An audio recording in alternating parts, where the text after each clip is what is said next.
start categorizing them, it gets kind of uncomfortable. You're gonna be like, seriously, I spent $700 this month at dining out? Really? Is that necessary? Now, I was reading a statistic the other day, and Dave was talking about millionaires spend around $500 a month on food. I'm like, that's not very much. But when you really put it in perspective, they typically own businesses, they're working, you know, they have families, they have family meals, they live on a budget, their business has to have a budget.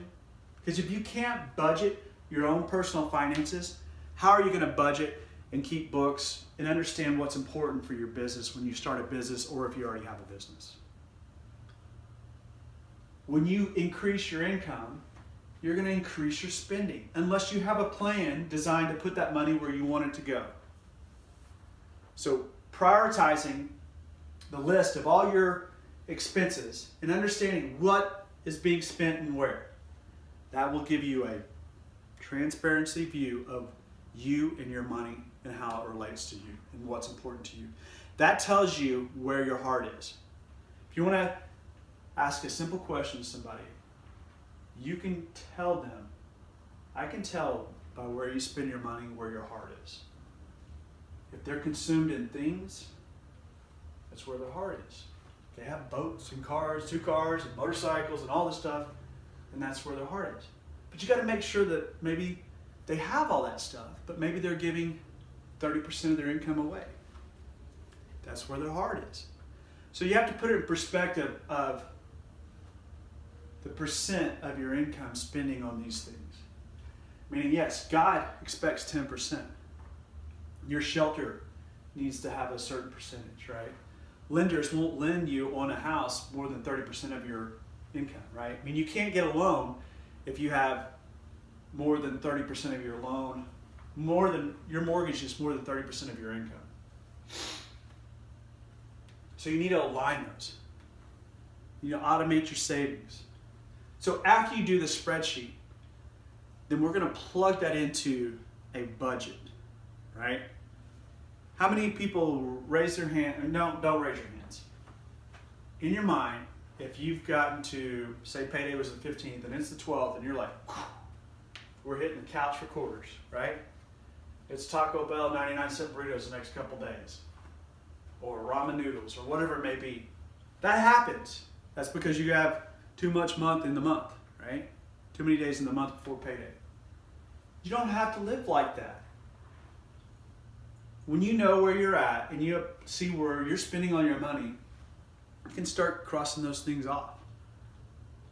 And they don't have to be crossed off forever, but they need to be in line with the percentage of income you make, right? If you bring in $2,000 a week, or 2 weeks, and you're spending $1,000 of that on food, I think you have a problem on eating out.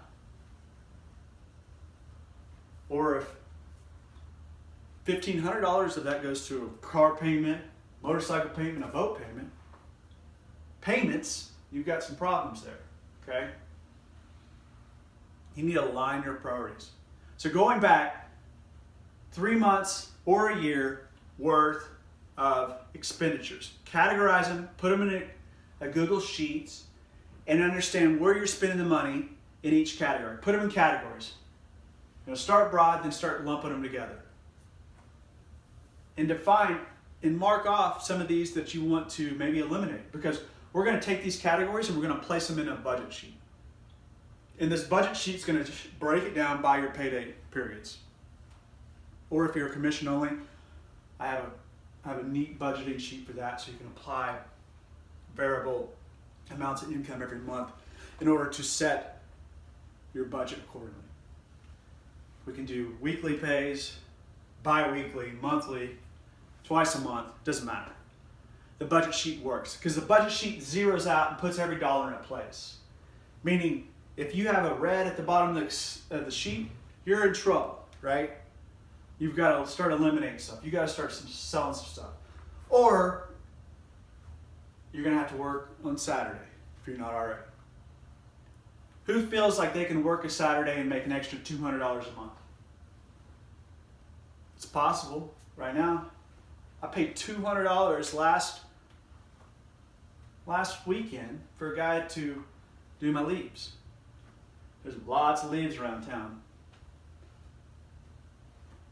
You just have to work. So, getting back on the subject, taking what we learned from our expenses, putting those into a budget, and making sure you have the top 3 categories: God, shelter, and food. Everything else falls down where you can have to start deciding what you're going to eliminate. From that budget sheet, we're going to talk in the next meeting here I have with you guys. I think I speak next month. We're going to talk about how to increase that income.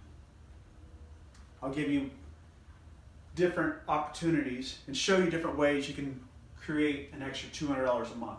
So between now and then, if you come back, and I hope you do, my challenge to you is 1, pull the spreadsheets.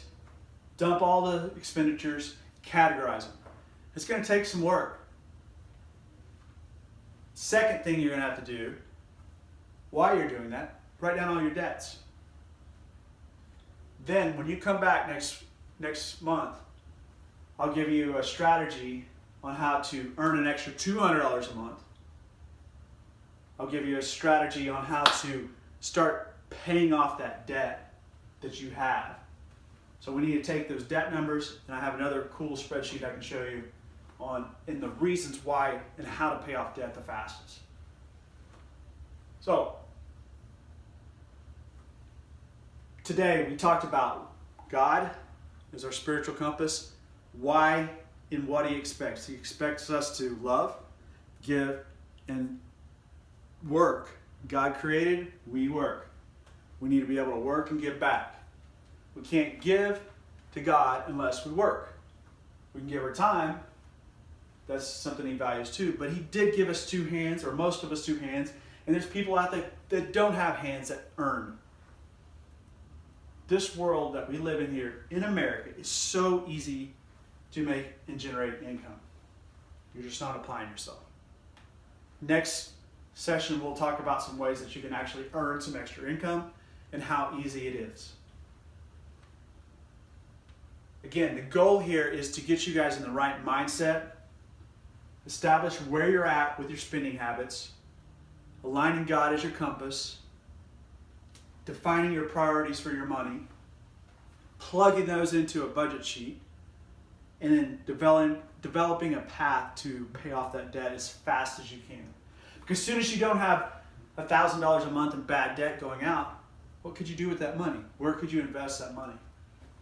You can't run or start a business on 0 money. You can do a lot of things, but at some point you're going to have to spend a little bit of money. But if you're spending $500 a month on a boat payment, and you want to start a business, is your priorities right? I love boats. I've had a lot of boats. I've wasted a lot of money on boats. I don't own a boat right now, and I'm okay with that because I'm building a business. I'm focused on getting myself out of debt, which I did. Now I'm focused on funding my business, putting money in it, growing it. When we reestablish our priorities, one of my biggest priorities this year was to be able to be an abundant giver, to be able to fill needs when I need to. And not only did I pay off debt, but God continued to bless me all year long. The more I gave, the more He blessed. And you hear that all the time. If you don't believe it, then you're not giving correctly. It's not from your heart. Or maybe you're not giving enough. So come back next month and we'll break down this even more. If you go to my website, you can download the free spreadsheets depending on how your income is, and start there. And we'll talk to you next week. Thank you.